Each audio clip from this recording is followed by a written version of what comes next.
Hi, thanks for joining me. I'm Andrea Marcum, and this is a tennis-inspired 30-minute yoga practice. Now that programming is starting back up again, USTA SoCal has enlisted me to host 3 short yoga practices over the next 3 Sundays to help you tennis players get back into tip-top shape, body and mind, as you get back to competition.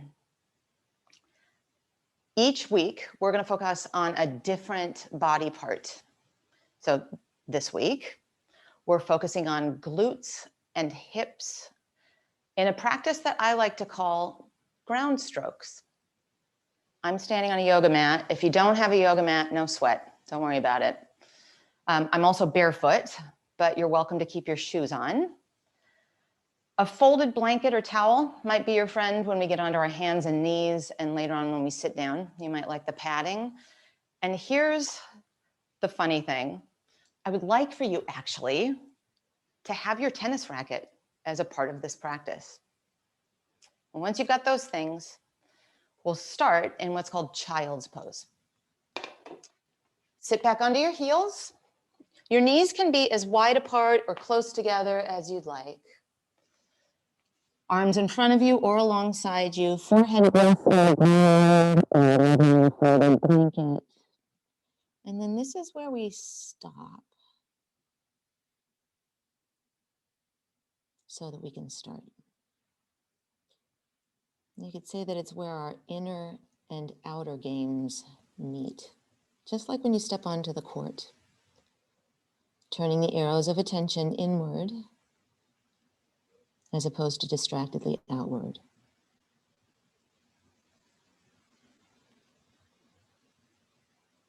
Bring your awareness to your breath and see if it's possible simply to breathe through your nose. Ideally, from now until the end of our practice, just breathing through your nose and slowing things down. 3 moments together here.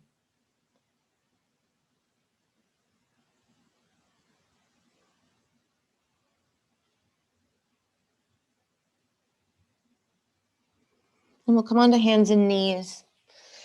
On hands and knees, try to have your shoulders right over your wrists. We'll do something called cat-cow. Inhale, arching your back, a little glance up maybe. And then exhale, round your back, push the ground away. Inhale, a little bit of a back bend, heart through the gateway of your arms. Exhale, round and dome. And if your tempo is different from mine, no problem. We'll take a few more rounds here. Inhaling and exhaling. One last go around. If there's extra movement that helps you get a little of the rust and the dust out of your spine, you can make circles or do anything else, and then pause at a neutral spine, so neither arching nor rounding. And then take your right knee out to the side like doggy in the fire hydrant. And already, I betcha, you're starting to lean over to your left. See if you can stay right down the middle, and then trace little circles with your knee. Imagine a tennis ball, and you're trying to circle the tennis ball with your knee, but actually it's your hip, and you're going to try not to have your whole body get involved in it. Doesn't matter which direction you're going, because we're going to switch directions. And then to see, is it a tennis ball or is it sort of like an octagon? This is circumduction, and this is how much movement our hips are capable of in terms of range of motion. But when you think about it, we don't really use this full range of motion all that much. Change directions. There's a little bit of neural pathways that go on. So your brain talking to your muscles and to what's called proprioception, a fancy way of saying where we are in space. And then just a few more where you're trying to make it a circle, more than a square. And then place that right knee down. If you need a little moment to let your wrists shake out, you can sit back on your heels, head back to the child's pose, do what you need to do. And then left knee out to the side, doggy in the fire hydrant. See if you're already leaning to the right, and try to be a little bit more even into your hands. Little tiny circles. Doesn't matter which direction, because we're gonna change directions soon. And then just note that you wanna let your hip be a hip. And probably the compensation happens in your body. And it's not because we're bad people, it's because we just don't do this with our hips very much, especially as we get maybe a little bit older. So my little nieces who are 6 probably do this more than we do. And then change directions. See if you can make it more of a tennis ball and a real circle than a square or an octagon. Keep breathing, and remember, we're slowly breathing through our nose. Last couple of moments. And then place your left knee down and bring yourself into down dog. So curl your toes under, lift your hips up and back. I'm going to suggest that you step your feet as wide as your mat or slightly wider than hip distance. And then bend your knees, be up on your toes and lift your hips. And then my favorite thing, if you happen to have a yoga mat, is to hold the edges of my mat and then act like I'm trying to pull my mat apart and then try to pull my mat away from my head. And I grow so much longer and taller in ways that for some reason I don't tend to find if I don't hold the edges of my mat. Then return your hands shoulder distance apart for your down dog. See if you can keep all that spaciousness and length. You're welcome to keep this distance with your feet as you start to sink your heels down towards the ground and they don't ever have to touch. Perhaps you step your feet hip distance apart or somewhere in between. And the beauty of this practice is that it's your practice and you get to make it your own because you're the expert of your own body and I'm just a guide. Now think about what we did on our hands and knees, and you could do this again on your hands and knees if you're uncomfortable being in so much of an inversion in this down dog. Point your right knee out to the side and start to make those circles again. So you're just circling as if there was a little tennis ball that maybe gets bigger and bigger and bigger. And I bet the compensation of leaning over to your left is very tempting. Try not to. And then reverse the direction and see if you can stay in something that resembles down dog, or if you're doing hands and knees, all good. And then extend that right leg back behind you, just straight back behind you, and swoop it in between your hands, even if it means you have to help it along. Turn your back foot on its side, right forearm onto your thigh, grab a hold of your tennis racket, and take your racket in your left hand up to the sky. And we will build this from the ground up. So emphasize a stamp into your right heel, tuck your left hip underneath you. So now we're weight bearing in one of the vectors that we visited when we were circling our leg. And the other thing is we have often a tendency to drop into that right shoulder. So really give a karate chop, then turn the face of your racket towards you. So not away from you, but towards you, and take your arm up and overhead. Keep turning the racket face towards you. Turn your bottom ribs towards the sky. Those are your oblique muscles that are key players in ground strokes. And then imagine that you've got a tennis ball on your racket rolling all the way down your left arm and left leg as you rotate the bottom ribs and the face of your racket, and you keep the spaciousness in your left shoulder and tuck your left hip underneath you and breathe. 2 more moments here. Now just swoop your racket towards the long edge of your mat and come in that baseline ready position.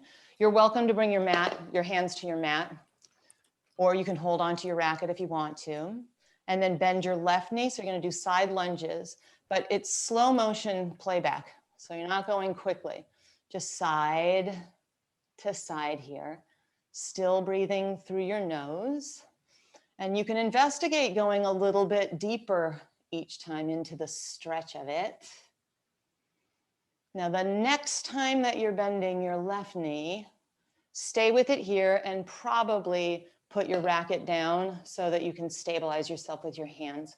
You can have your hands on blocks if you happen to have them. This is deep enough, but if you want to explore the potential of a little bit deeper of a stretch, spin onto your right heel and start to sit it down to your own extent. Now, if you're like me, your heel is going to come off the ground, that's fine. You don't have to be this low to the ground, just some place where it's juicy And you can feel how it would be inspiring your ground game. Last couple moments here.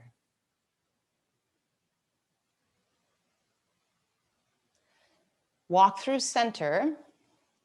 Bend your right knee and step it back into downward facing dog. So hands on your mat, down dog. I'm going to change direction so I don't turn my back on you, but you can stay right where you are. Left leg extends out to the side like doggy in the fire hydrant. If you prefer to do this on your hands and knees like we did before, that's fine. And then just make those circles. And it's interesting, I don't know, in my body, just how tricky it is to figure out, like, what do you mean circle? Mine is pretty octagonal. I'm not even sure if that's a word. And then switch directions. How's it going with the breathing through your nose? Sometimes these little brain tricks in our bodies also are really good at bringing us into the present moment, just like we want to be on the court. Extend your left leg back behind you. Swoop your left foot in between your hands. Back heel turns flat. Left forearm across your thigh. Take your right hand onto your racket, and then your racket up to the sky. And feel your left hip tuck underneath you. Outer edge of your back foot is solid. A little karate chop feeling to that left forearm, so we're not collapsed shoulder into ear. Turn the face of your racket towards you. Let that happen at the shoulder joint. And then just stretch your racket overhead. As you karate chop your left forearm and tuck your left hip underneath you, rotate through your obliques, bottom ribs to the sky. Beautiful ground strokes inspired. And then imagine that tennis ball rolling down your racket all the way to the outer edge of your back foot. And breathe. Last couple of moments here. Back to our side lunges. So come to the baseline, ready position. Maybe your hands are on your mat instead. And then bend your right leg and your left leg. This is slow motion. It's almost like Tai Chi tennis, yoga. Wait a minute. Last few moments here. You're still breathing through your nose. And you're maybe going a little bit deeper, but we're not forcing anything. That's not our groove. And then the next time that you bend your right knee, stay with it. I'm going to put my racket down. And then you can come onto your left heel and sit a little bit deeper. It doesn't have to go very far. There's a pretty fantastic stretch on the inseam of your left leg and lots of flexion in your right knee and hip. So be mindful, be present, listen to the sensations, no sharp pain. 2 more moments just like this. Wander it down the middle. Turn all of your toes to face that long edge of your mat. Take a hold of your racket behind your back and take your arms up and over into a forward fold here.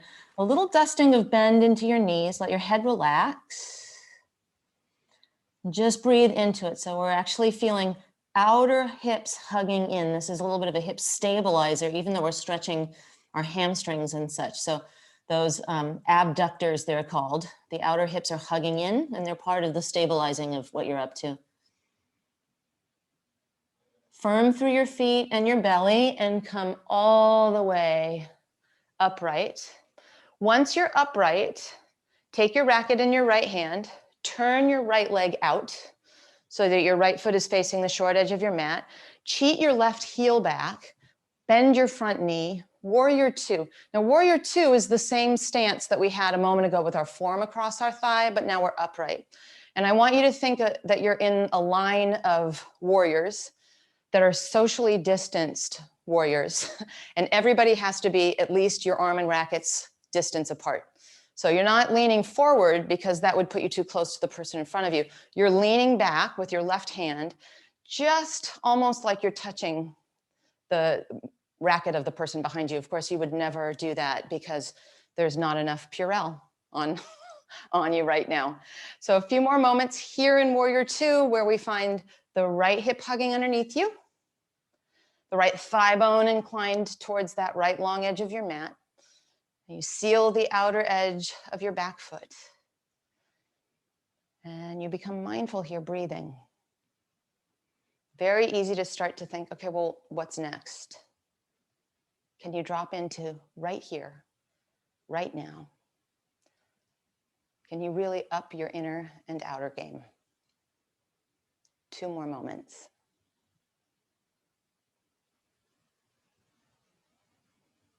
Excellent. Straighten the front leg, keep reaching with your racket. It's a hip hinge, so we're not doing side flexion. Hinge at the hip, it's almost like a little sassy, you stick your left hip out, reach long, and then place your racket down on the outside of your right foot. I'm gonna lower my racket a bit, but you don't have to, and I don't want any squished rackets, so be gentle. You can use your water bottle also. Now, pretend you have another racket in your top hand and turn the face of your racket towards you as you reach up and over. And then remember, obliques are going to make our ground strokes amazing. So rotate those bottom ribs to the sky. Triangle pose, Chikonasana. And you can feel that there's a stretch, certainly into the inseam of your right leg. Good thing we did those side lunges. 2 more moments. Can you find a little bit more length as you inhale and a little bit more turn as you exhale? Float your left arm up to the sky. Take your left hand onto your hip. Turn your racket so that it's tallest. Just do your best with this. Imagine that you're having to reach a ball that's way over to your right. And you're going to start to hop and float and lift your back leg off the ground like you're doing your triangle, now in midair. And you can take your left arm up to the sky if you want, or leave it on your hip. If you want to take your hand lower down your racket or even down towards the ground, you can, but an anchor is your right hip hugging underneath you, the same way we spoke of in your warrior pose. 2 balancing moments here. If you want to challenge your balance, you can look out to the side and smile. And then look down and step back into triangle. So step back with your left foot. I shouldn't have tried to look and smile. I was wobbling all over the place. Pause here in your triangle. And then firm through your feet and your belly and come all the way upright. Turn all feet. I think you just have 2 towards the long edge of your mat. And then rotate your left leg so that your left foot faces the short edge of your mat. Cheat your back heel at about a 45-degree angle. Racket in your left hand, bend your front knee, socially distant warriors once again. So I just want to make sure with tight hip flexors and tight hips, this kind of like pitch forward can happen a lot. Just lean back so that you're positioning your torso right over your pelvis. You've got your left hip hugging underneath you. Your left thigh bone feels like it's moving to that left edge of your mat. So not collapsing the knee in. That can happen with tight hips too. And then we just let it steep. And we become mindful and focused. We're not on to the next thing. So just like in a match, you don't want to be anticipating the next shot, and you're not ruminating over the shot that happened, whether you thought it was great or you missed it. You're fully inhabiting this moment. And all the sensations of this pose can help you be here now. 2 more moments.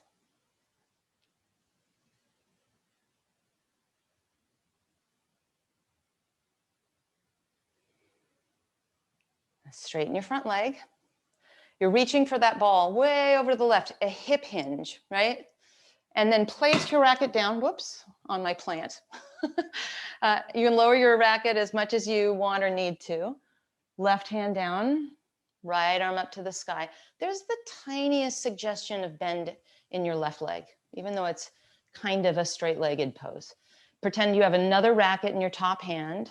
Turn the racket face towards you. Take that racket up and over, and then rotate with your obliques, the bottom ribs to the sky. And pause. Last couple of moments here.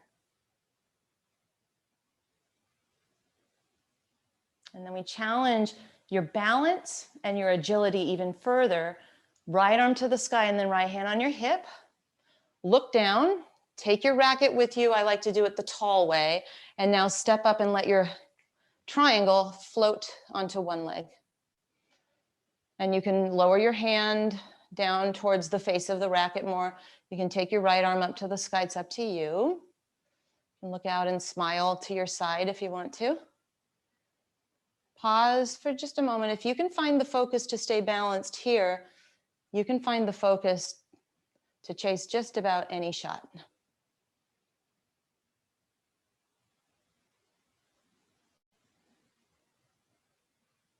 We're heading back to our triangle, so move your racket carefully with you. Step it back into your triangle pose. And then firm through your feet and your belly. Come all the way upright and turn all toes to face the long edge of your mat. Come back to that ready position, baseline ready, but this time heel toe until it's more of a sumo squat and you can go a little bit deeper in between. Stay with the sumo squat if this works better in your body, or maybe turn the heels in and come into a full squat. And you could sit on a block or a couple of books or something that elevates you to be able to stay here. And now we're in a lot of flexion in the hips and in the knees. I want you to use your triceps, the backs of your arms, on the inseams of your legs and sit up tall. This should not be torture, but something pretty juicy and intense for you. So if it's prickly or electrical, you have to back off or take me up on sitting on something. Now keep your racket in your right hand and take your left arm down and your racket to the sky. Or just pretend that you've got a racket to reach to the sky. Stay with it a couple of moments. Feel into it and breathe into it. Come down the middle. Right hand goes down, racket in your left hand. Do the best that you can. A couple of moments.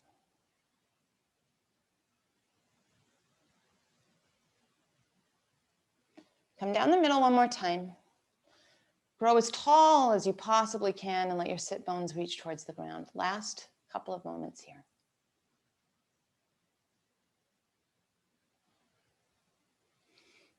Come all the way to seated. So if you're on a perch, you'll have to move your perch aside.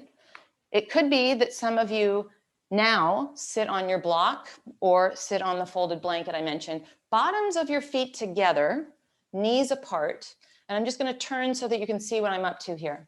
So bottoms of your feet together, knees apart. Take your racket so that the face of it is against the small of your back. And then just take your hands to the ground and weave your elbows around it. So you can actually watch me here if that's confusing. And then that's going to be a little barometer for us to sit tall. So once you're there, once you're positioned, you can kind of lean back and just feel where the handle of your racket is, the grip of your racket. Now, so often when we do this, some people call it butterfly stretch or Baddha Konasana, it's called in yoga speak. Our knees are really high to the sky because our hips are tight. So if you sit on something, that will take the tendency to be doing this kind of an action to your racket out of the mix and allow it to be a little bit more easeful. Now, some people are really pliable here. And if you want to take a fold, let it be a hinge at the hip. And then you could even walk your racket forward. I'm going to stay with my racket behind me, my hands on the ground, and that little instruction to grow tall. And then I'll imagine that there's sandbags on my thigh bones. And they're releasing my thigh bones towards the ground, opening up the hip rotators. And then come into your breath and let this be an opportunity to meditate. Inhaling and exhaling through your nose.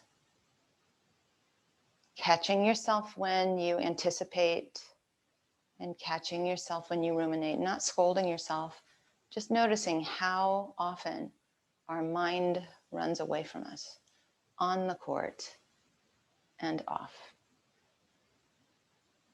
See if you can use your breath and the sensations of the pose and 1 minute of silence to be right where you are.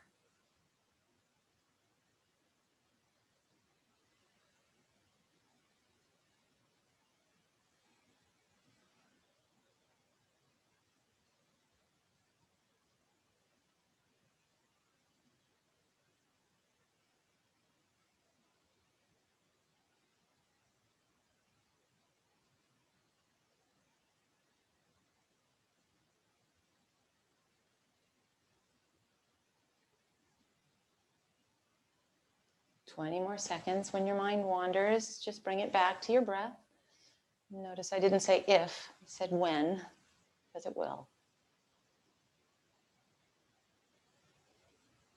And if we can cultivate that tool of coming back to being fully present in this moment here on our mat, you can do it even in the nerve-wracking, nail-biting portion of a long match. Gently release. Set your racket now off to the side and extend your legs out in front of you. Just give them a little waggle. You might enjoy that after what you just did. And then lie down on your back. Bend your knees. Place your feet on your mat, hip distance apart. Cactus your arms out to the side. We'll take a spinal twist. Pick up your hips and scoot them to the right. Let your knees spill over to the left. It might feel good to you to cross your right knee on top of your left knee.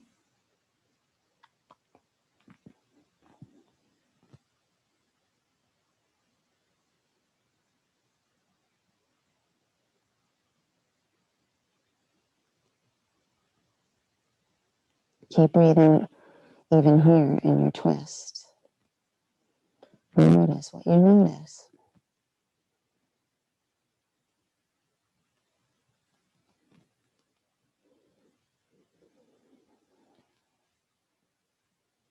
When you come through center, scoot your hips a little to the left and let your knees drop over to the right. You might cross your left knee on top of your right knee and pause.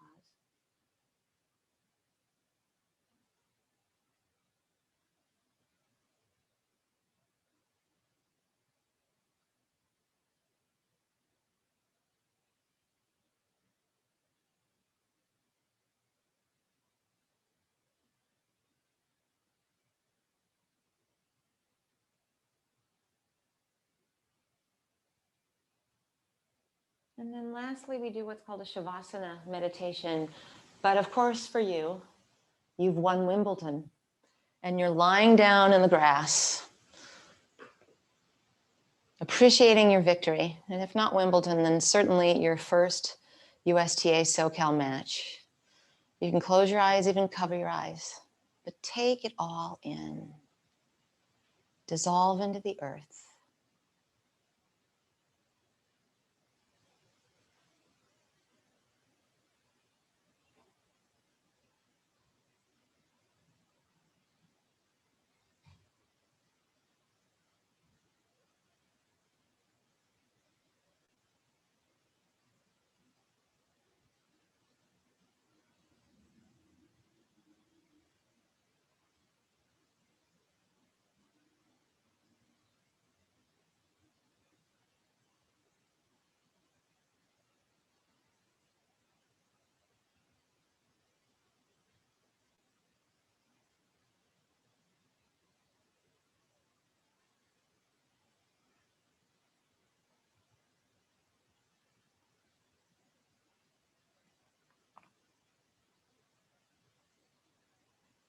You're welcome to stay here in your Shavasana meditation for as long as you'd like. If you're ready to start to find your way back, gently move your fingers and toes, maybe even inhale and reach your arms and legs away from each other. Gather your knees into your chest, roll to either side, and come up to any comfortable seat. You could sit back onto your perch if that's most comfortable. Palms up or down in your lap, and I hope that you enjoyed this practice. Know that this recording will be available to you to do anytime you'd like through USTA SoCal. And maybe you just pluck bits and pieces of it and take it onto the court and use these poses before and or after a game. Thank you so much for practicing with me. I'm Andrea Marcum, and next week, our focus will be on shoulders. I hope to see you then.